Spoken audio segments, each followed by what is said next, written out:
Hello, friends, and welcome to episode 933 of the Juicebox Podcast.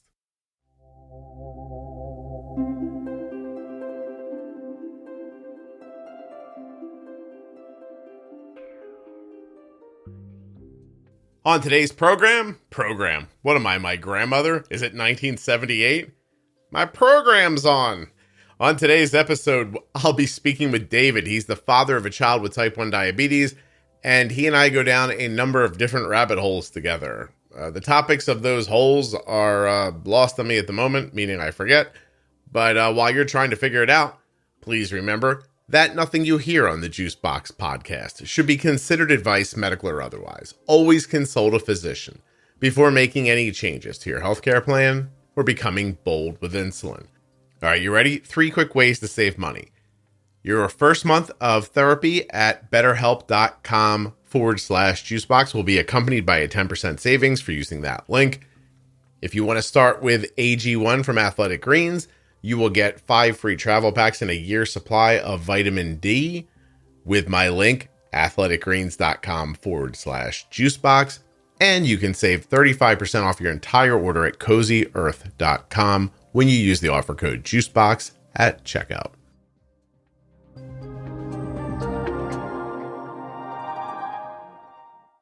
This episode of the Juicebox Podcast is sponsored by Touched by Type 1.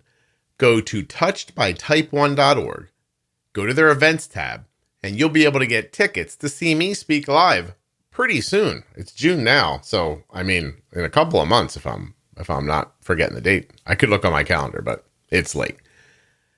Touchedbytype1.org. Go check them out. The podcast is also sponsored today by Cozy Earth. The last thing I do tonight before I go to bed, I'm going to take a shower and then I'm going to towel off with my new Cozy Earth towels. What a joy. What a joy this is going to be.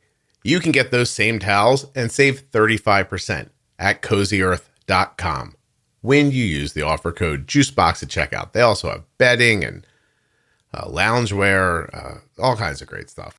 You can't go wrong at cozyearth.com. I guess everybody says that, so. It's funny. I think most people are nervous. I think if you listen, you can hear it dissipates in the first 10 minutes usually. Some people hold on to it the whole time. Some people think they're not nervous, then they are. But I don't know how you wouldn't be. It's not something you do every day. I'm not nervous, yeah. Just so you know, David. I'm as cool and calm as you could possibly imagine. That's good. In fact, right now I'm thinking to myself, do I want to sneak a look at what David said when he sent in his choice of dates, or do I just want to wing it? That's literally where I'm at the moment. I don't even remember what I sent in. Oh, well, now now that makes it interesting. Okay, introduce yourself real quick. You don't need to use your last name. Okay, I'm David. Live in Wisconsin. I have a son with type 1 diabetes. He was diagnosed in August of 2019. 2020, 21, 3 years this summer. Yep. Have you ever been on another type 1 podcast? No. I've never been on a podcast. No. I know. I'm reading your intake. Hold on a second. Do you think people are just amazed that I have any kind of system at all in place? They're just like, wow, this guy thought this through a little bit. You're a T1 parent, have not been on a podcast. Some of the things you're hoping to cover. Being a parent, type 1. Oh, you said how Omnipod, Dexcom, and the podcast improved your life. Yeah, you called it the diabetic trinity. Yeah. If anybody's wondering, that's how David got on the show today. No, but before that, before you even sent that in, I asked you to come on. So, why don't we talk a little bit about it? So let's get a little background here. Do you have type 1? No, I don't. Anyone else in your family have it besides your child? So before my son had it, everybody was like, no, nobody has anything. But then after digging a little bit, my mom's grandma had it and my mom's cousin had it. Oh, your mom's grandmom. Okay. I see that's a little far away, that your mom might have been too young to know about that. Nope. Yeah, she, after after like, I guess, re-immersing into it, like shots and all that kind of stuff, then my mom's like, oh, I remember when I was a kid, like they taught her how to give her cousin a shot. So, but now she's like, she doesn't like doing that. She like is afraid of, giving shots. So I don't know if her having to do it as a kid was like got in her somewhat head. traumatizing or what. I love that you're like, does anybody in our family have this? You're like, no, hold on. Yes. But Yeah. she had to see. Yeah. When when you're having a kid and everybody's like pulling up all the, history, like our doctor, asked like, do we have anything? And, I'm texting everybody and everybody's like, nah, we're good. When you said you dug deeper, what did that mean? Did you just look at them and go, are you sure? Yeah. I was like, you don't like nobody in our family has this. And then my mom's like, oh yeah, I forgot. I was like, oh. Did she say it in that Wisconsin accent? Did she go, oh yeah, like that? No, I don't sound like that, do I? No, of course not. Then. Okay. Just a little bit. It's okay. I can hardly hear it. Okay, so that's interesting enough that just under pressure, it sounds like your mom's childhood trauma kicked back in, and she was like, "Wait a minute, I do remember this."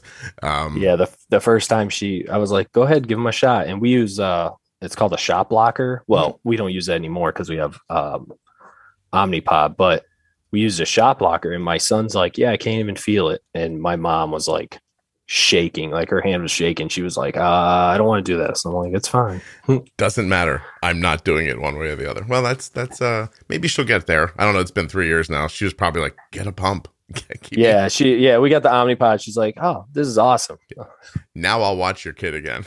Yeah. My dad like never phased him. He's like, what do I got to do? I'm like, oh, just do this, and this. He's like, okay. Yeah. Well, I understand that too. But obviously he didn't have to do it when he was a little kid to his cousin. So yeah, I don't know. He might have remembered it as fun. Boys and girls can be different in ways like that. Like, wait, I get to stab my cousin? Amazing. Bring it to me. Did you ever find that cousin? Track her down? So my mom's cousin did pass away. Oh, that must have been incredibly encouraging to you. Yeah. I was like, what? But I don't know if that had anything to do with it or, It's hard to find out too. Yeah. I really haven't just dug into it yet, I guess. Did she pass earlier than you would expect a person to? I think her cousin was a guy. Oh, I'm sorry. No, it's okay. I don't even know the age, but I want to say like 40s, somewhere in that. So yeah, probably quite earlier than normal. That was earlier than I was hoping to go for sure. So yeah, as I was growing up, I was like, I got to at least make it through my 40s, right? Yeah. Okay. All right. Well, all right. Let's not look into that right now because his situation is very likely incredibly different than yours. So tell me a little bit about the diagnosis. How did it go down? So it obviously summertime. We had actually gone to the doctor prior, because he was kind of having those symptoms. So, wetting the bed like 2-3 times a night. So we went to the doctor, and the funny thing was, so I'm an EMT, so I was like, something's wrong here, Mm-hmm. But I hate to like WebMD stuff, that always sends you down like the worst path. Oh yeah, sure. So we got him, appointment as doctor, took him in, and he kind of talked us out of it. He was like, I don't do this very often, but I clicked the wrong button, and for a half a second, I was not recording you. Okay. My apologies. The doctor tried to talk you out of it. How kids can wet the bed, and even though my son, didn't for a long time, just like normal kids, and he went back to wetting the bed, and so he kind of talks us out of it and goes through a bunch of stuff, and like just keeps kind of leading us away from anything medical. Mm-hmm. And it never, I don't know, it didn't sit well with me. But like you've said in the past, like doctors have this like ability to kind of lead you, and you just trust them. And So Also, I would then, say, let me say this. I think pediatricians have a job and they just kind of assess what's going on in the town and then they try to apply what you're saying to what they notice happening. Because most of the time, kids don't have type 1 diabetes. And so they're looking for what makes the most sense. The problem is you didn't know that you had autoimmune in your family because WebMD and rabbit holes leading you to bad things. Sometimes it's more accurate when you have autoimmune issues in your life. So, yeah, I've kind of, as stuff has popped up, I've kind of noticed that, like my girlfriend, she had some thyroid issues. And then, I was like, well, you should look at cause she was having like eye issues. And I was like, well, from the podcast, I learned that if you have one kind of autoimmune, you might have another, you're more susceptible. So she started doing her own research and found about like Graves' eye disease. Mm-hmm. And that ended up being what she had. Wait a minute. Your girlfriend has Graves'? Yeah, Graves' eye disease. I guess it's different than just Graves'. I don't really know. She's explained it to me pretty much like I've explained diabetes to her. We have a basic understanding of it, but like, yeah, I guess there's issues with the eye. It can like bulge a little bit. She can get, I think, headaches. She has like blurred vision sometimes from it. She thought it was, all the doctors thought it was, eye issues. Kept sending her to Pearl Vision Center. Get her glasses checked. Oh, you need a new prescription. And she's like, no, I've gotten multiple prescriptions. None of them help. Let me ask you a question, just because you said something that threw me off a little bit. So let's start over. You're a person. You have one kid? Yes, I have one child. You have a girlfriend? Yes. Is the girlfriend the child's mom? No. Ah, okay. So ironically, your kid has an autoimmune disease and you found a girlfriend with an autoimmune disease.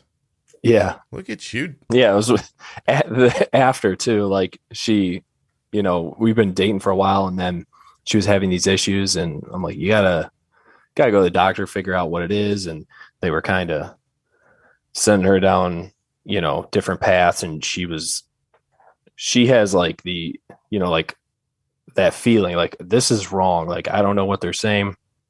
And I'm like, well, you think it's wrong, then we got to like do our own research or something. Pushing, yeah. Go to a different doctor or something. So, David, but yeah, she did her own research and I think her aunt was like, look this up. And cause she was like looking up like other autoimmunes and then, ended up finding out she found Graves' eye disease. Well, it was Graves' disease. And then they said it's just Graves' eye disease or whatever. Well, you're like a divining rod for autoimmune issues. Yeah. Unfortunate for everybody around me. Well, it's one way to look at it. Maybe you just have a gift. Who knows? Yeah. Yeah. Oh my gosh. Well, I'm sorry for her. Did she find, what is she doing for the eye stuff? Well, so there's some medicine they have her on, which helps it. And it's kind of just something you're, I guess, stuck with. But she did have like thyroid cancer, which like led to finding the eye disease. So they removed the thyroid. So that has, that can actually, I guess the doctor said there's a chance it might help the Graves, like might not flare up or whatever as often. So it's just kind of one of those things she's, well, yeah. So living with and learning about. I'm Googling here because I don't want to test my memory while we're recording, but Graves' disease treatments, radioactive iodine, anti-thyroid medicines, surgery, thyroidectomy, a complete. Yeah. So she had a thyroidectomy, not to fix the Graves, but because they found cancer in there. Sure. So the doctor was like, well, side effects, this might help the Graves. And she was like, what? It's your lucky day, sweetheart. Did they take the entire thyroid or a piece? Yeah. Okay. So she's on so that's interesting because now she needs a thyroid replacement, but if you have Graves, you need an anti-thyroid medication. So maybe she's just on a lower dose. This is me guessing now of a thyroid replacement. I don't know the exact dose. I know because I think that runs in like your family too, right? Yeah, but hold give me a second. I'm scrolling.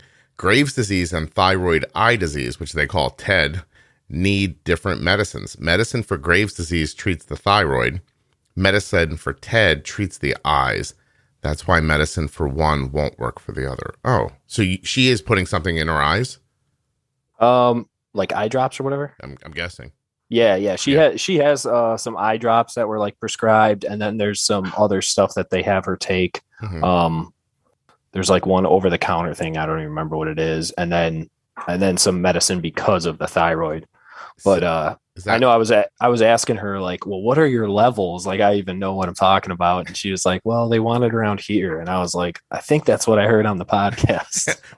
well, then that's right, because I heard that on a podcast. So you're all set. Yeah. Hey, I trust it. If I heard it on this podcast, I definitely trust it because it tends to be correct. That's very kind of you and somehow scary to me. But thank you. I do my best. Okay, well, that's interesting. Anybody else around you have autoimmune? Did you sniff them out at work or anywhere else?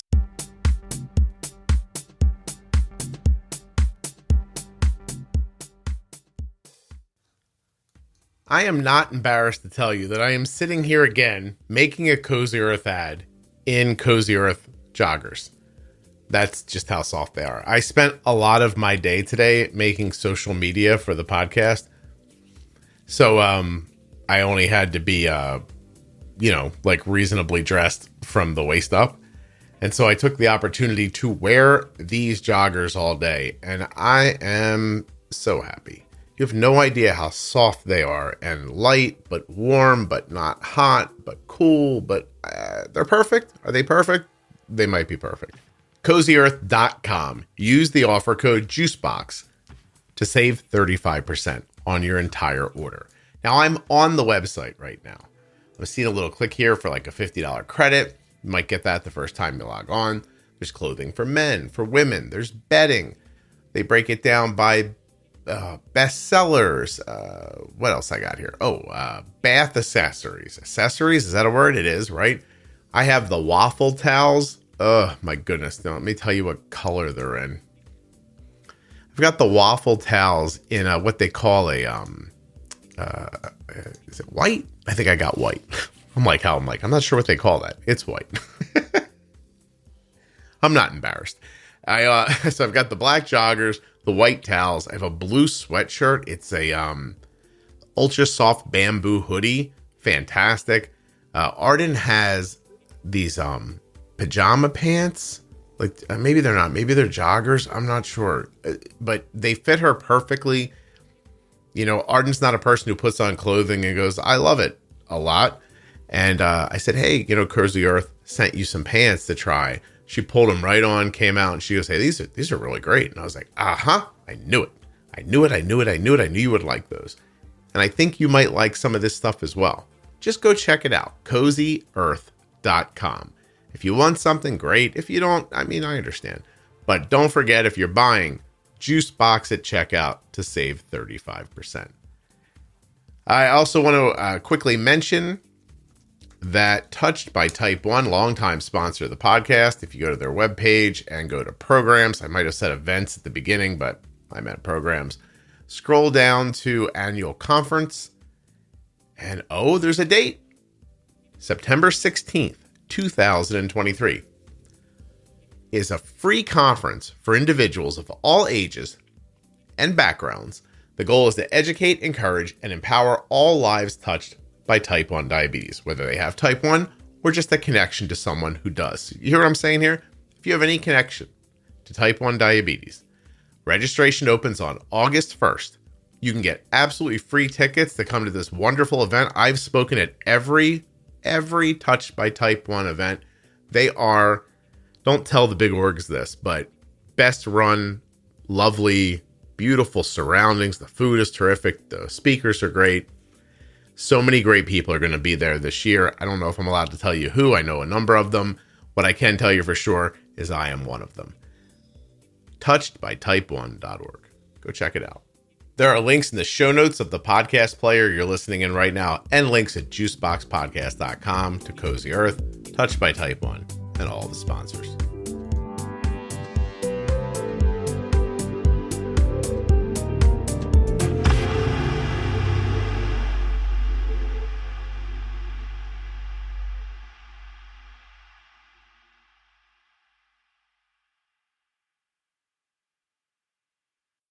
I'm trying to think. I don't think anybody. All right. So maybe you're not a Anybody else? divining rod then. Never mind. Yeah, I just found a okay. couple. Yeah.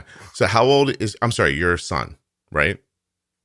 Yeah. Yeah. So he was born in 2012. So he'll be 10 this summer. Oh, okay. So he was about 7 when he was diagnosed.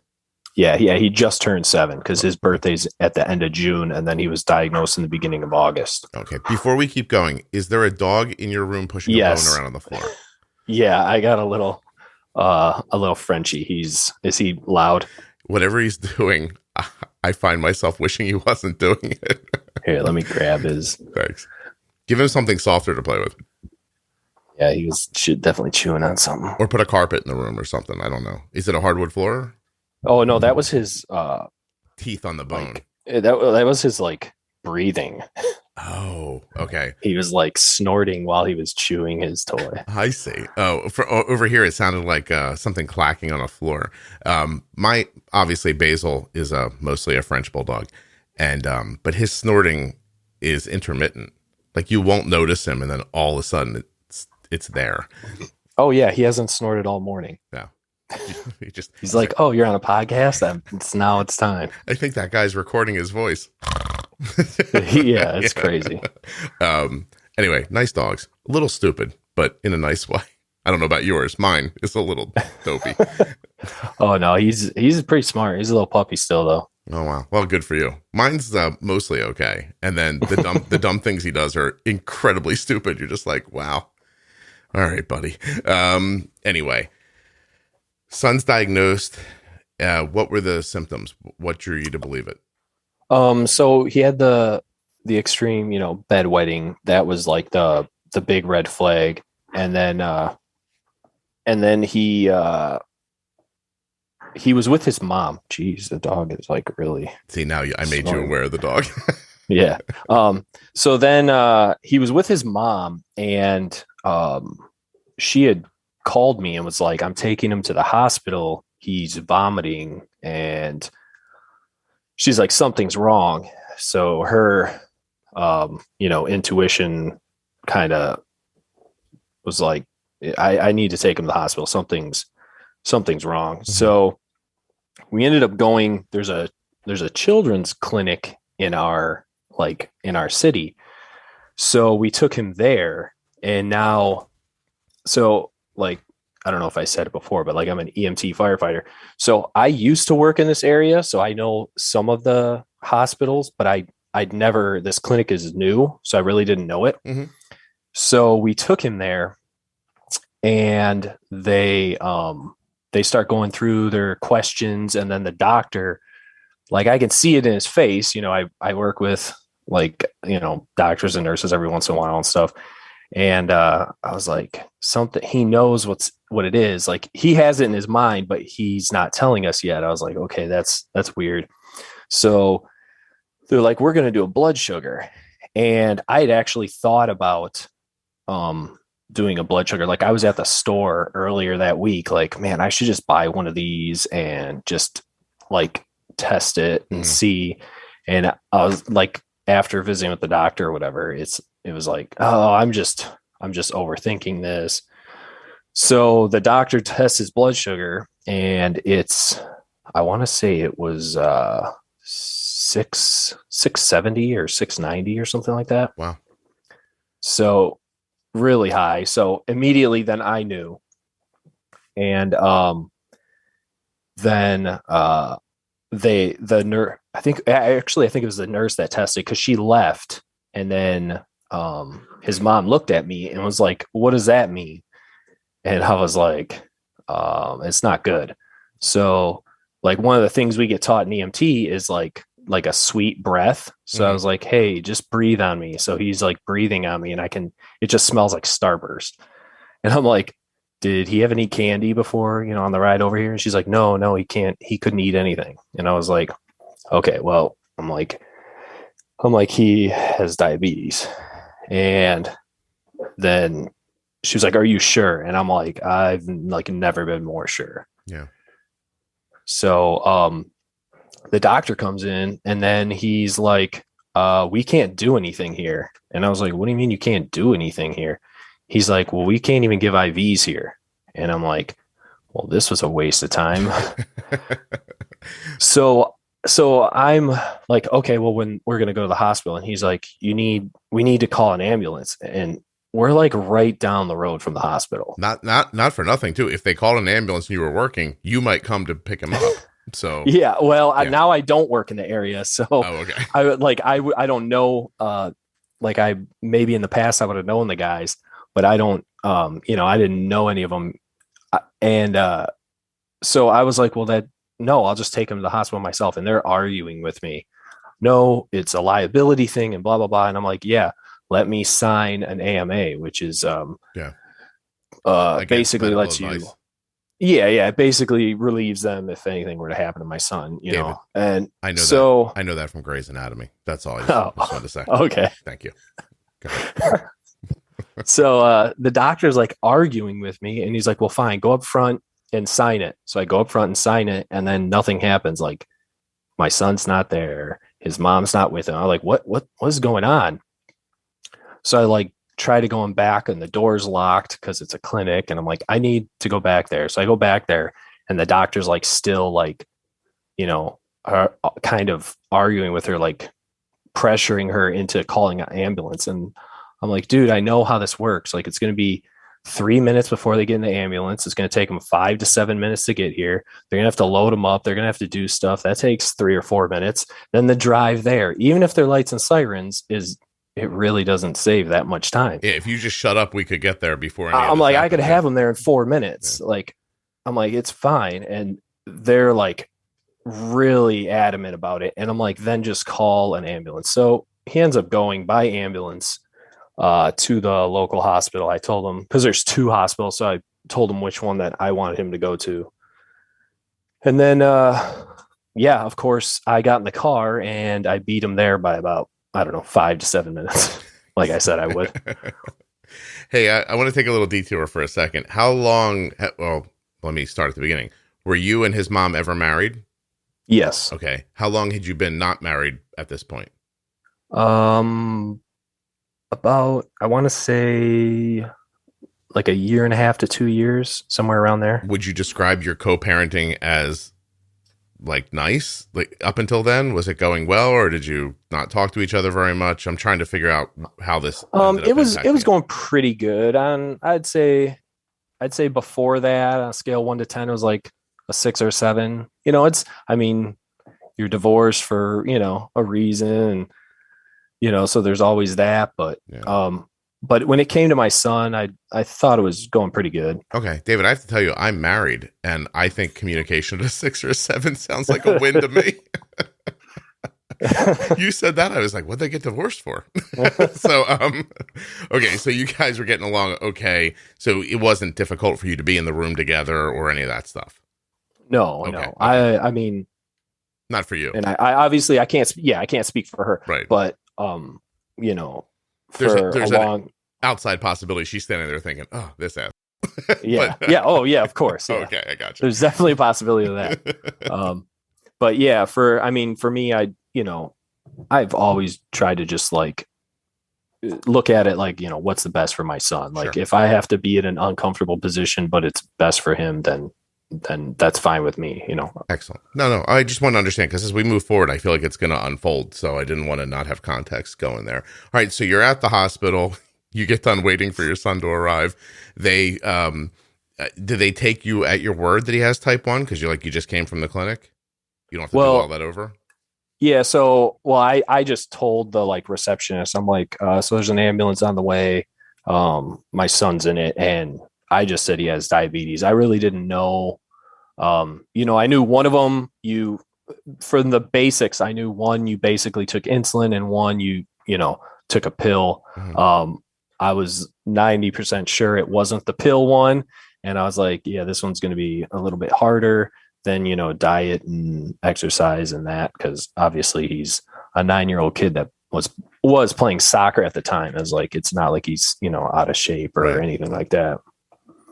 Wow. That's it's interesting too, to hear you talk about it from an EMT perspective, because I've heard it from a nurse's perspective. I've heard it from there have been physicians on here whose kids have been diagnosed themselves, but an EMT, like, I think it's interesting for people to hear that, like, what you knew was a number above a certain thing meant diabetes. I knew that. Yeah, I knew that high was just because, we're looking at 80 to kind of like 120 is our, normal range. Obviously, there's other things that can, raise that. And actually listening to the podcast gives me a lot more context, because say we have like a patient at my work and, their blood sugars say 180, but I know that they're super stressed out and or they've just ate or something like that. You have that context of that it's, that's why, the adrenaline or whatever. Right. Not an emergent problem, but something that happens to people that you never know, because you're not testing their blood sugar usually. Yeah. Yeah. Oh, it's interesting. Well, I'm glad I can help at work. Okay. So, you've made me the resident expert at work. Well, I would like to let all the people of Wisconsin know that they are welcome. I'm making a benevolent wave right now. I'm really joking. So, how long were you in the hospital? Let's see. Okay. Well, so then they transported him from that hospital to Children's in Milwaukee. Mm-hmm. And then we were at Children's Milwaukee for, I want to say, maybe 3 days. Okay. Brought his blood sugar down slowly. Started. They had him some kind of I don't know if it was like a policy or something, that they had him in the ICU the first night. Mm-hmm. And I think it had to do just because he originally was like vomiting. Yeah. So they had him in the ICU the first night, and then they moved him the second day into just a regular room. Well, he was probably in DKA when he got there. Yeah. I think so. Yeah. So it takes a lot more nursing. It takes different equipment to slowly bring your blood sugar down in a safe way. They do not want to just yak your blood sugar down very quickly. So yeah. He had basically was a bag hanging of insulin, and it went through a pump, and then it would dose him. Infusion. And then they would just check him every hour to make sure it was coming down. Mm-hmm. At this point, does he live mostly with you, with his mom, or is it pretty equal? It's pretty equal. I mean, a lot of it deals with my my schedule at work, so okay, that's a huge factor. But he's definitely with us split 50-50 as much as possible. I mean, obviously stuff comes up and we will swap days or whatever. Yeah. So are you both there becoming educated and doing it together? Yeah. So we were both in the hospital, doing, all the in-hospital education. Of course, my family always jokes I love to do research, and I really don't. I just kind of get down those rabbit holes. I start, reading about something, and then it sends me somewhere else, and then somewhere else. And next thing you know, I've spent 3 hours reading about something or whatever that I've been looking up. So yeah, I did, immediately I was I want this thing called a Dexcom. And I was and if my insurance don't cover it, I want because I think Abbott made one at the time too, Libre or whatever. Yeah. So I was I want this one, but if I can't get this one, I want this one. You said I want this one, but if I can't have that one, I'll take the cheap one. Yeah. I was I don't care. I want this thing to tell us all the time. Right. What'd you end up getting? We ended up getting the Dexcom. Okay. It took a little while. Obviously, I ended up calling Dexcom and having them kind of start the ball rolling, and then calling my his endocrinologist. They wanted to have us test for a while, I guess the same old routine that almost everybody goes through. Mm-hmm. Did you tell them I can actually test at the same time he's wearing a Dexcom? Yeah. No, I didn't think about that, but I was like, I know how to do this. Yeah. And they're like, what do you mean? I'm like, well, we have to test the blood sugar at pretty much of every patient at my job. Like every time we pick up a patient, we test their blood sugar, if we think it's that or not. And okay. So it's like I'm pretty sure I understand how I got this down. Glucometer works. I've been using it, because I've been doing this for like a decade at that time. I'm like, I've been doing this for a long time. Like I know how to use this. Right. Well, how soon after he got out of the hospital did you have a CGM? I know we went through the whole summer, and then some of the winter without it, because I know some stuff came up. I know we were in I want to say we were like doing like the Chicago Zoo, like you walk through the lights. Mm-hmm. And I was like, oh, if I just had a CGM, this would be so much easier, because I had to like test him and stuff. Mm-hmm. And if he gets high, then I'm like trying to get it back down or whatever. And so was that an insurance thing that made it take that long, or was it the doctor pushing you back? I think it was just a little bit of everything, a little bit of the insurance. They had some rules, like you have to, test this many times a day and this and that. And obviously we had the prescriptions that prove that. So it just seemed, and then the doctor's office, we want you to, do finger sticks for a certain amount of time, and just like a little bit of everything kind of piled up. So, I ended up calling my insurance and finding out, what do they cover and all that kind of stuff. So I did kind of all the legwork so that I didn't like pick one and then get everything approved. And then they're like, yeah, your insurance doesn't pay for this, right. But so you were pretty ready by the time it came. You knew how you wanted to use it and what it was going to do for you. Oh yeah. I had a basic idea of, what it did, how it worked, watched bunch of YouTube videos, how to put it on, all that kind of stuff. So I was like ready to go when it came in the mail. I'm like, let's do this. And they're like, they had like a Zoom meeting with a Dexcom nurse or something like that. And they were like, oh, we got to do this. I'm like, I want to put this thing on now.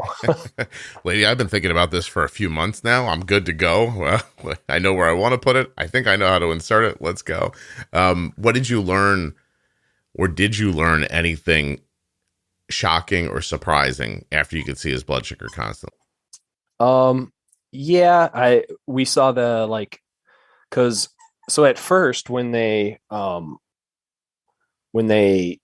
tell you, it's like, here, you get the lunch or dinner or whatever ready, you figure out how many carbs it is, and then you dose for that, and then you give them the food. So like originally I'm thinking, when this goes, I'm thinking it's more like a medicine that we give at work, which is working through an IV in, a couple minutes, not realizing that, some insulins take 15, 20, 25 minutes to work. And so I'm dosing him. And then, when you check whatever 3 hours later, his numbers are good. Well, I didn't realize he was like spiking, 180, 210, like, and then coming back down. So that was the biggest surprise to me. I was like, man, why is these huge spikes here? Like we're ending at the right area, but why is he spiking and then falling back down? Right. Yeah. No, I mean, I had the same experience. I think they do this thing before CGMs. They wanted you to test at certain times, and the times they would give you to test actually did give you the greatest chance, I should say, of getting a number close to what you were hoping for. So, test before you eat, make a decision off of that number, how much insulin you need for food and to correct this number. And then don't test again for like 3 hours or more after they eat. And then you'll see where you ended up.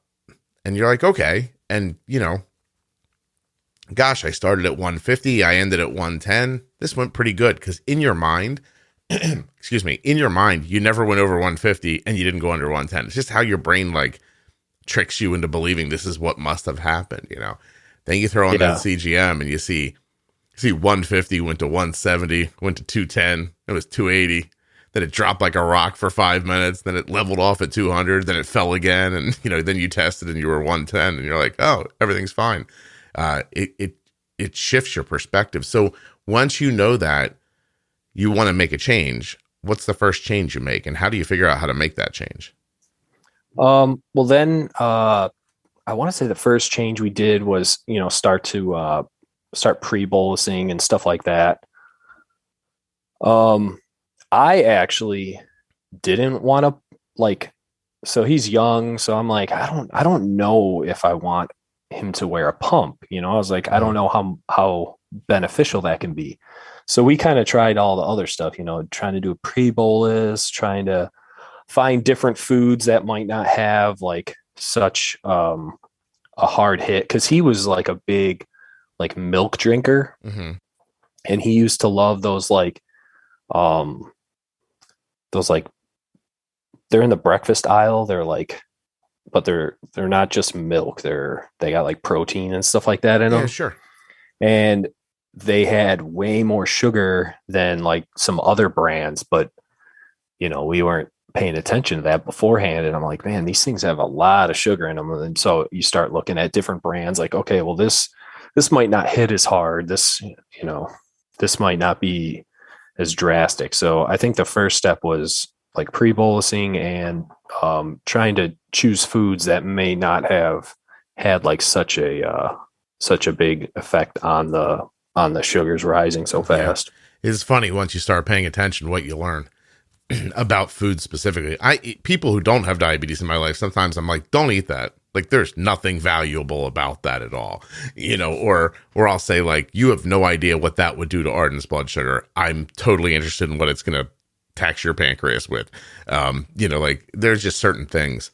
I mean, you know, you don't have to look at labels for very long. Just certain things you're like, this is probably not a good idea. Yeah. There's things that I eat and drink, and I'm like, man, I wish I had a Dexcom on right now. I'd love to see how this affected me. I'm going to say milk with added sugar is definitely one of them. So, yeah. But drinks are where we get so much sugar that people don't realize. You know, it comes in, I don't know, you know, it's sort of like, I don't know. It's sort of like a condiment when you're counting your carbs. Like sometimes you forget to count the condiment, which has 7, 8, 9 carbs in it. You're just like, oh, that's not food. That's a condiment. And sometimes I think people are similar with, you know, drinks. They're like, oh, it's not food, so I don't have to worry about its impact. But you get a lot of stuff goes in your body through your liquids, so you have to be really careful. Yeah. I never realized until you see it. You had to look, yeah. Well, that makes sense. So you were injecting for how long? How long did your mom get off of having to babysit? So we injected for a while. Like I know, man, I don't even know how long we've been on it. Probably coming up on a year now, I guess we've been on the pump. Right. But it felt like forever, like, cause we had that CGM, and then, I like I said before, I was kind of against the pump. I was like, man, this is more stuff. Like what do you if the pump fails, you have to have a way to give it. So you're still carrying the pen around. So it's like, I don't know if I want to do it. And then I think that's how I ended up actually finding your podcast. Is I was doing like a little bit of research on the pump because his mom was like, I think we should do this. I think we should do this. I was like, okay, let me look into it, and then I'll see it, you know. And I think I found something about the Omnipod, and then it like linked to your podcast. And then, so I listened to your podcast, and then I was like, man, I don't even listen to podcasts. So I was like, how do I even do this? So I had just gotten an Apple phone, and it had the little like podcast app on there. I was like, I wonder if it's in here. And then that's when I started listening to it. And then I was like, oh yeah, we're getting a pump. Like, let's get on this now. That's cool. Earlier we skipped over something. So, we talked about you seeing what was happening after meals. Mm-hmm. And did you then, you jump to like talking about a pump? Because I think you're going to talk about how you started treating with a pump, but did it take that much time? Did you just see what was happening with meals and just let that happen? Or did you, because now you're telling me you didn't really find the podcast until the pump. So you wouldn't have really known about pre-bolusing unless somebody brought it up to you besides me. Did someone else bring it up? I feel like I read it somewhere. Okay. Trying to, cause I know, and I guess I didn't actually have a word for it. But I would see like, okay, we injected here.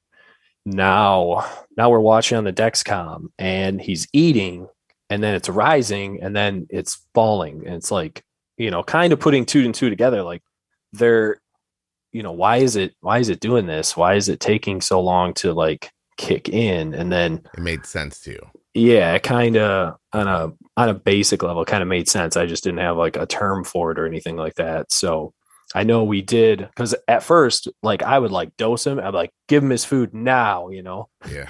Like in a panic. And you're all like freaking out if it takes like 5 minutes, and then come to find out, you're like, oh no, he's got 10 more minutes before he can eat that. He had a little more time than you think. I'm enjoying talking to a guy. How old are you? I'm 36. I don't get to talk to as many men as I do women. And I love you have so many guy answers. Like if I said to you, like, David, ask me what time of day my children were born, I'd say, I don't know. But if you ask my wife knows the exact minute they were born. How long ago did Arden get an insulin pump? Like I know that because of the podcast, but trust me, if it wasn't for the podcast, I have no idea. I swear to you right now, if you ask me what day Arden was diagnosed, I don't know. It's like later in August, it all kind of blended together, because like I remember I remember dosing with a pen and it felt like forever. And I remember not having a Dexcom, and that, it feels like I've had a Dexcom. Well, he's had a Dexcom forever now. And it feels like he's had a pump forever too. Yeah. So I'm just telling you, all that. I know if that boy's mom was here and I said, when did you start using a pump? She'd be like April 16th, 2020. Yeah. She would definitely have the dates way better than me. Yeah. I don't know. I enjoy this. I love the in specific nature of your answers. Because I don't think it matters, to be perfectly honest. But I also think it's a good view into people's minds and how, life is busy and, there's a lot going on with diabetes, obviously, and your job and work and just trying to raise a kid in general. It's hard to remember all this stuff. And, it starts to blur together after a while. There's nothing wrong with it. I was just kind of teasing you. I thought it was hilarious. Okay. So now you've got a pump, you've got the CGM, you figured out how to start pre-bolusing. The pump leads you to the podcast. What does the podcast lead you to? It leads me to first, so I was doing the research on the pump, found the podcast. And then after listening to the podcast, because I was like, there's a lot of like good info in this podcast. So I guess being who I am, I went to like episode 1 and just started listening, because my drive to work's probably, I can almost fit a whole podcast in it. So I usually start it on my way to work, and then on my way home, I'll finish it.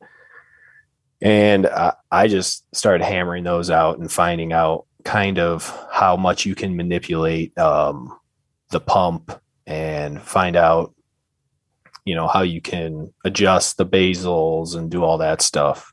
And so that's kind of where, the podcast and the pump led me to, was just having way more control over it.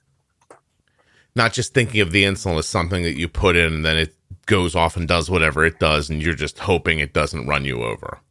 Yeah. Yeah, that's good. I'm glad. I also appreciate when you went back to listen at the beginning. Thank you. Yeah, I listened. How far did you make I it? want to say like 250 episodes before I like came. I was like, I need to hear stuff because there's so much stuff going on this past like year. I was like, I need to hear some like fresh new stuff because I actually found it interesting in the beginning. I want to say it was before like Dash came out, and I want to say it might have even been before Dexcom 6 came out. Mm-hmm. So I kind of like to hear like it makes me appreciate it. You get that one bad Dexcom or you get that one bad pump, something fails or whatever, but it makes me appreciate like what people had to go through with like the older technology, that they like, I have no idea how, whatever G4, G5, whatever, setbacks or whatever they had. So like hearing other people talk about them and stuff kind of made me appreciate everything we got now. Yeah. It's funny how it ends up working because Arden's had them for a while. I go back and forth. I think the 7 Plus was her first one, which I know is weird because in current times, people think of G5, G6, and G7 coming out soon.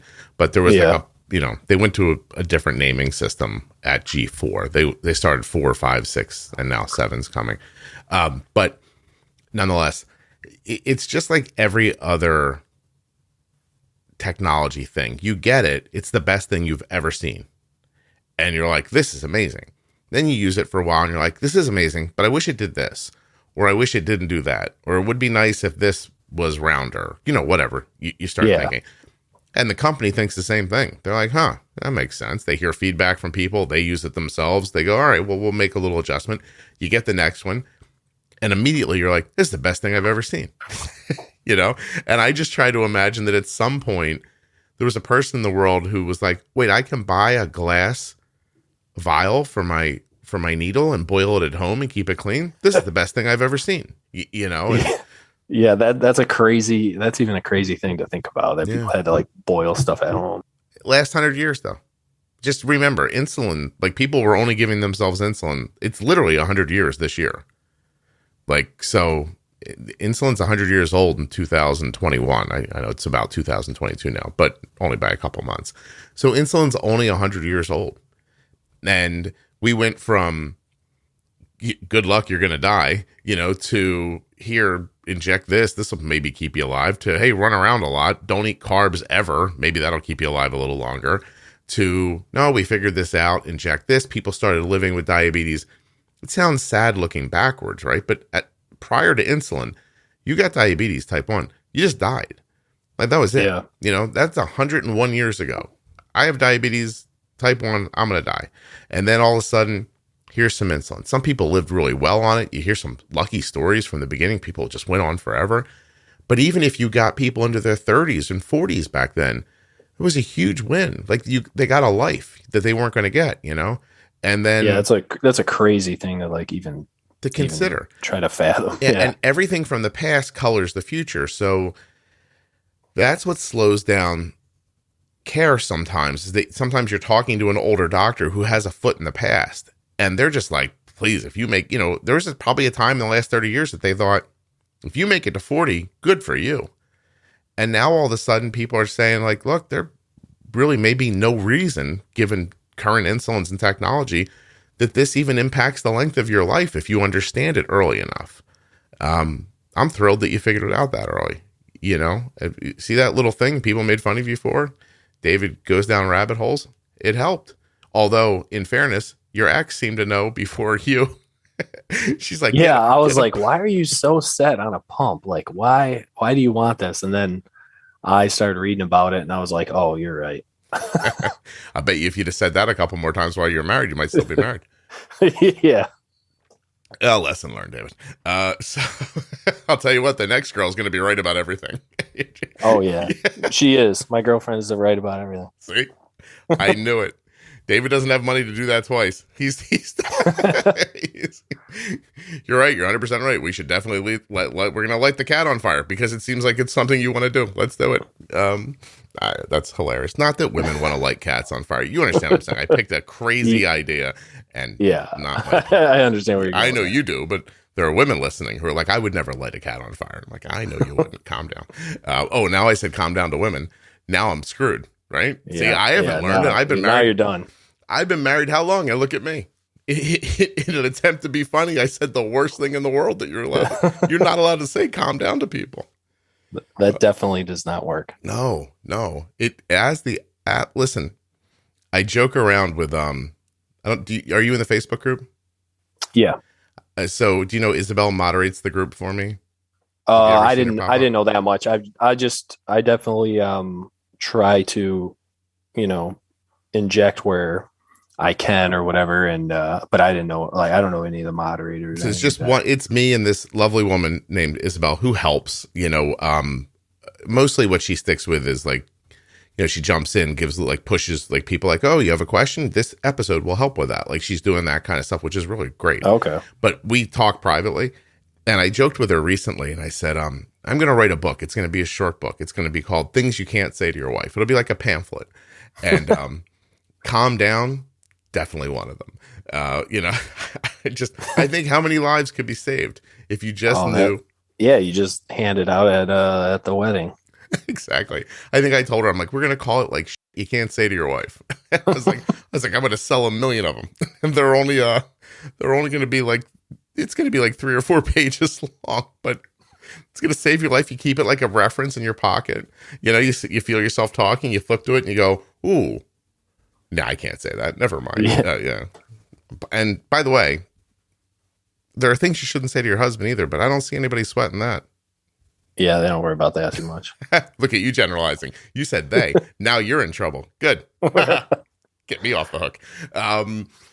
Excellent. So how would you say your son's doing now, diabetes-wise? What would you categorize, his day-to-day like? I'd say he's doing really well. It definitely matured him. So that's kind of it's a good thing, but also a little bit of a sad thing.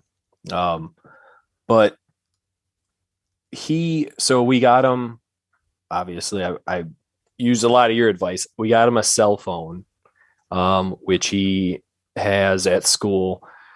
So he's got everything there, and he's got his, I don't know what it's called, PDM. We call it a doser. Doser? So that's cool. Yeah, doser. So he, if anything happens, if he starts to go a little high, so I have his high set fairly high just so it doesn't beep at school, which is 200, but mine's set at 160. So if mine goes off, I can just text him hey, dose this much. And then he just goes up to his teacher, tells her he needs to do something. She's like, no problem. And then they don't have desks, so he keeps everything in his backpack, which is in the hallway of school. Mm-hmm. So he'll just go out in the hallway if he needs to dose, or if he needs a little piece of candy or something to bring him up or down, whatever he needs to do. He can just go in the hallway, take care of it, come back. And the teachers have been great about it. They, every year we sit down and do the the prep for the school year, and they're basically just what do you need us to do? What do you want us to do? But he's kind of getting to that age where he can do a lot of it himself. And I've started kind of quizzing him, hey, what would you dose for this? And he'll say, in the beginning, he would be like, well, I don't know. And I'm like, just guess. He's like, well, what if I'm wrong? I'm like, well, don't worry, we're not listening to you. You're a kid. I'm just wanting your guess. No, I listen to him. Do you? I'll be like, if you're wrong, then we'll either give you more insulin because you need more insulin, or we'll give you some juice to bring your number back up. Mm-hmm. But then you learned from that. Okay, now I know. I'll say, well, how many units is this? And he'll be like, 1.2. And then I'm like, okay, yeah. If you need more insulin, you need more. So a lot of times, if I think he's close, I'll go with it. And truthfully, a lot of times he ends up being more right than I would have been. Yeah, I do that too. Honestly, I think it's a great way to teach them and let them see it in person. Don't get me wrong. If I thought oh my God, hold on. I cannot wait for winter to be over. Hold on a second. So dry. don't get me wrong. If Arden was like, I think that's 11 units, and I was like, I think it's 3, I'd be like, I think you're wrong, but let's go over it. But I take your point. Like, if you think, I don't know, this is 3, and he says 3.5, I'm like, yeah, whatever. Speaking of the old PDM from Omnipod, you used to have to hold, you might still have to on some of them, you have to hold this arrow up to, make the number climb, when you're trying to decide how much insulin you use. I know most people probably put the carbs in and let the pump decide, but, I used a little more. And I just whipped that arrow up, and as the number was climbing, I just take my thumb off it. If I meant to get to 5 units and it stopped at 5.3, I was usually like, that's fine. Just got to put it in. Because my experience was her blood sugars were high anyway. So, I guess I didn't have enough is how I was thinking about it. I was like, 5.3, what's the difference? I know 0.3 is the difference, but I was just like, yeah, give it a shot. And I think you'll learn a lot from that by not being caught in that panic that you kind of described earlier about when you put the insulin in. Everyone knows that feeling. Like, I've injected the insulin. It's an early on feeling with diabetes. Oh my God, start eating. Like right now, like 30 seconds passes in the beginning and you start to you flop sweat, like, oh my God, this is bad. Like, something bad's going to happen. Now we'll pre-bolus, I don't know, 15, 20 minutes if we need to. Arden and I were in a restaurant the other day and we were like pre-bolusing, walking through the parking lot. Just like here. Yeah, that's the one I find hard. It's like you never know how quick they're going to be at the restaurant. Well, every once in a while, I won't lie, David. Every once in a while, you're sitting there going, "Where's the food? Where's the food?" But we were walking through the parking lot. Weren't a lot of cars there. Middle of the day. I was like, "Go ahead." Like her blood sugar was like 120. I was like, "Go ahead and bolus." Like, not all of it, but let's do half of it now. Get it. Yeah, that's what I did when we went out to eat with my dad, and I pre-bolused. I want to say like 2/3 of the meal. And I'm like, I'll just give you when it gets here. Cause we use, FIASP. Mm-hmm. FIASP. So it works pretty quickly. It tends to work a little bit quicker, for him. Yeah. So pre-bolusing now ain't such a huge deal as it was before. We crushed that meal yesterday. Now the thing we messed up was that there were French fries involved. And we both kind of said, like, you're going to need insulin for the fat and the fries later. And then we went home and like parted ways, and I just forgot to bring it up again, and she forgot about it. And then next thing you know, I was like fighting with a fat rise. Her and I were fighting with a fat rise for like 2 hours. And then we finally broke it and brought it back down again. But the meal itself, like, man, like that pre-bolus was legit. We sat and ate. Her blood sugar was like 88 while we were eating. And that's awesome. Yeah. And it's not just awesome. It lets you sit there and talk like people instead of, you go in, you do what you do, and 10 minutes later you hear like beeping or you test and you're like, oh, it's already going up. It ruins everything, so. Yeah, it kind of interrupts where you were at in your conversation or whatever. Yeah, it's hard to sit and just be, when you're trying to, when you're chasing this number, when just, getting the insulin on the right side of the meal is pretty much all you need to do. So anyway, do you remember why you wanted to come on at this point, or do you feel reasonably okay about this conversation? I feel pretty good about it. I mean, I guess appreciated like hearing a lot of people's different stories, and just wanted to kind of share my story. Well, I really appreciate that. Honestly, the podcast it's nothing without people like you. The management stuff is great, and I think it's terrific, and I could talk about it forever. But I don't think it would be as entertaining, and I don't think it would be as interesting. And I think maybe great stories, hearing people's lives draws people in, and then it allows them to go look for the management stuff. I was talking to somebody, I was pitching, I can probably tell you this. Hold on. Yeah, I can tell you this because by the time yours comes out, it'll be long past. So, I was pitching the Helmsley Foundation yesterday on having somebody from their foundation come on the podcast. This is probably words you don't know anything about, but there's a charitable foundation called the Helmsley Foundation. And suddenly, a number of years ago, they just shifted to starting to support diabetes. And it felt like it was almost out of nowhere. And it turns out that somebody that came into the foundation has children with type 1. And I was, talking to a PR person yesterday, talking about how I would like to have him on. His name is David, coincidentally. And Weird. yeah, and it really is weird because I don't think I've interviewed that many Davids. So, I'm talking to her about what I think, why I would like him to come on the podcast and, what story I want to get. And I think at first she was sort of like, this is different than what people usually ask about. Like they want to know about the foundation. They want to know about like what they're doing. And I'll get to that while we're talking. But I would really just like to hear what it's like for him to be the father of kids with type 1 and what drove him to do what he's doing. Just an interesting conversation with a person. Like no need to come on and read your manifesto of the information you want to get out into the world, because that's not interesting to people. And so I find somebody like you incredibly interesting. I feel like regular stories are accessible and that people can find their way through, through you.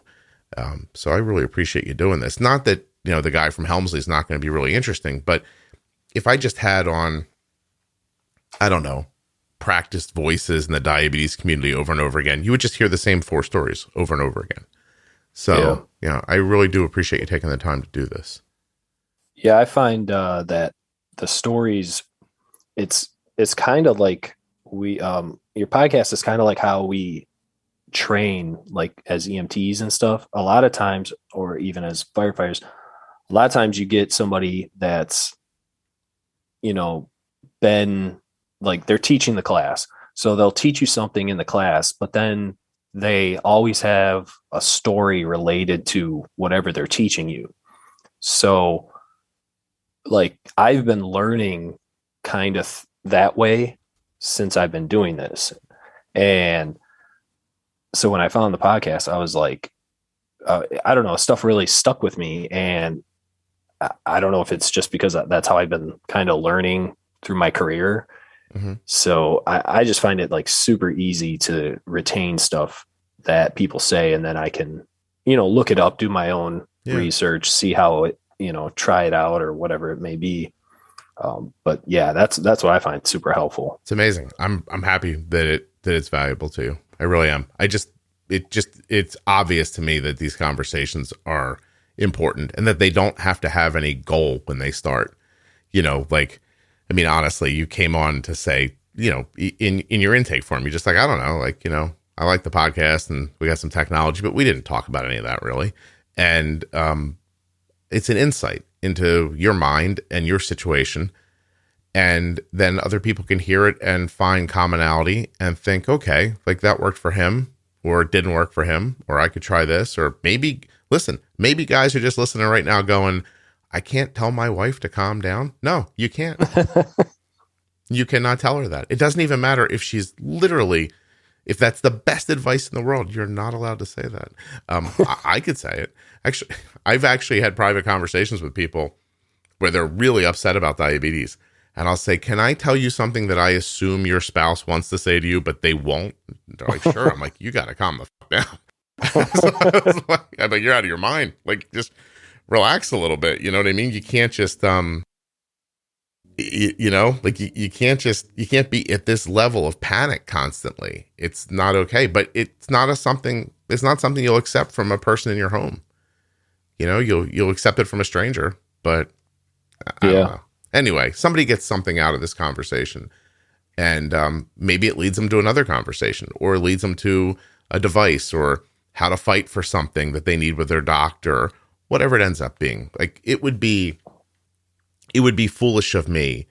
I think it would be foolish of anybody, but it does seem to be how some people try to do stuff, to try to take an hour of conversation and decide this is what this is going to be about. And then I get you on and I force the conversation into that direction because that's not fun to listen to. And then even if we do get to the thing, that's on the title, it might be so stilted and uncomfortable that people just wouldn't listen to it to begin with. So I just say talk and whatever comes out, and then we'll do it again tomorrow, Yeah. I appreciate it, David. I really do. Yeah. I did. The one thing I'd have to say that like the podcast did that helped me out the most was to not just kind of take what the doctors like want to do or what they say. Like when we go into his doctor's appointments, I'll be like, this is what we're doing. This is what we need. This is how it's going. And his A1C has gone from above 7 to, let's see, it was 5.9. And then this last one was like 6.1. Mm-hmm. And my real goal is like 6. Like if we can just stay around 6, I'm happy. Anything better than that is, a win, but I'm not trying to, stress them out or anything. So I feel like we're, hitting my goal. And when I go into the doctor's office, actually, so his doctor doesn't have type 1 diabetes. I found the most helpful people to talk to in the office are the nurses that have diabetes. I can imagine. Yeah. That makes sense to me. I can get so much good information from them. Like I saw a nurse she was wearing a Libre, and I thought she was just wearing it to see how it feels, test it out. She's like, oh, I usually use Dexcom, but she's like, we had these laying around and they're expired. So I'm just using them up. Mm-hmm. I'm like, oh, wait, you actually need that? And she's like, yeah. And I was like, oh, let me pick your brain. Yeah. No, I agree. I think it's a great idea. What you just said made me want to ask you, are you interested in Omnipod 5? Are you going to try an algorithm? I want it so bad. I'm on the the wait list or the interested list or whatever. Mm-hmm. Cause my son it's so weird. And it doesn't matter what he eats, but at night when he goes to bed, his sugar will just shoot up. And sometimes it's just so stubborn to get back down. And at first I thought it was like growth spurts because it would happen, then it would stop. But sometimes it happens for weeks and weeks and just never seems to stop. And then when it stops, will stop for a day or two. And then it's back to being super difficult nights. Yeah. Well, I think you're going to enjoy it. That's I'm interested in seeing what it does, because I've raised his basal at night almost double what it is during the day, right? And it helps, but I'm just like, man, I need this algorithm. I need to see what it does. Tell me, I have a computer tell me what to do. Yeah, need to sleep too. Yeah, no, that's amazing. Actually, I know this little anecdote about Omnipod that I pops into my head all the time, and I always swallow it because I'm not sure that I'm supposed to say it, but I'm just going to say it now so I never think about it again. You mentioned earlier you were the PDM, but we call it the doser. Yeah. So I know that there's a person who works at Omnipod, really high up at Omnipod, who came into the company, and one of the things they said was, why are we calling this thing a PDM? It's such a clunky, weird name, but it was kind of so ingrained in the, in the device at that point, they couldn't just change it. And, and it stands for Personal Diabetes Manager, which is just, very indicative of probably, they were starting the company and they're like, what do we call this thing? And somebody probably said it's a personal diabetes manager. They're like, oh, okay, let's call it that. But I think it's a very good thought that it would be cool if it had a better name. And when you said that, I thought, I bet that person wishes it was called a doser or something else. But I wouldn't be surprised, just based on what I know, if one day that name just kind of slowly translates into something else. I always kind of keep an eye out for that to see if that ever happens. Because I know there's somebody in the company who's like, PDM, why are we saying that? I know PDM sounds so 90s to me. Well, I think it is, and I think it is, and then that's why. So I bet you one day it gets changed, and if it ever gets changed, after it happens, I'm gonna get the person on the podcast who I know would be spearheading that movement, and get them to tell the funny story of when they got there and they were like, "What are we calling this thing?" So anyway, I had to get that out of my head. It pops into my head 3 times a month, and I'm tired of it happening. I figured if I said it out loud, it would just be gone. So I appreciate it. Well, tell them if they, if they want to name it Doser, I'm totally fine with that. Yeah. You don't have that copyrighted or anything like that? No. I think it'd be better off if it was called The Thing. I know. I'll be like, hey, do you have your get the thing doser? Do you have the doser with you? He'll be like, yep. I'm like, okay. I know for certain that if you asked Arden what her Lance was called, I don't imagine she would call it a Lance.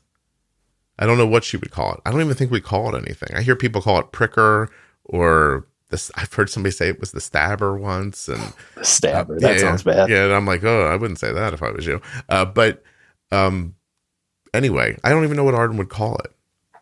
I almost guarantee she doesn't know the PDM's called. Well, no, she does, because we would use that. We would say PDM a lot when she was younger. So I bet you that is stuck in her head. But I don't know. I can't wait to see what they end up calling it now. Or, if eventually it'll just go to your phone and you'll just call it, it'll be the Omnipod app. Yeah, that would be so ideal. Because, I mean, him having his phone at school just makes it so much easier being able to text and stuff. And yeah, that would be awesome. You know what's funny? Especially if they got it to an Apple Watch then after the phone. Yeah, I just realized, it's launching with, I think it's got phone control on, I don't know, one Android at launch, and they're going to expand after that. But I just realized that language-wise, you wouldn't call it anything once it was on the phone. Like when you look at your Dexcom, you don't think to open your Dexcom app. You just think that the place where you see your Dexcom is on your phone. So when you look at the app, that's your Dexcom to you. So yeah, because I'll just ask them, what's your number? Right.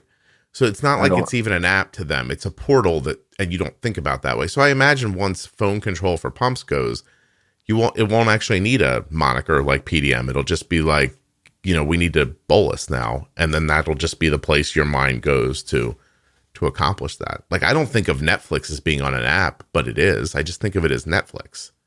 Yeah. All right. I don't know why that's important to me, but language is interesting. So, all right, David, thank you so much for doing this. I really do appreciate it. Yeah, thank you. Thanks for letting me come on here and tell our story.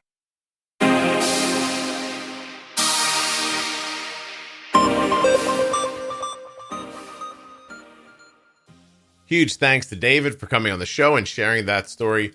And I want to thank CozyEarth.com and remind you to use the offer code JUICEBOX at checkout to save 35% off your entire order. And touchedbytype1.org. That's where you can go find out about all the events and the goings-ons and the things and the doings that Touched by Type 1 does. The doings that they does are at touchedbytype1.org. I have a little time here, so let me thank you so much for subscribing to the podcast. Those of you who have been doing it this week, you've driven the show up into the top 10 in the U.S. medicine category, and it's been staying there with some pretty big names. I really appreciate it. If you're not subscribed, please do. Looking for community around type 1 diabetes? Check out Juicebox Podcast Type 1 Diabetes on Facebook. That's pretty much all I got for you today. Thank you so much for listening. I'll be back very soon with another episode of the Juicebox Podcast.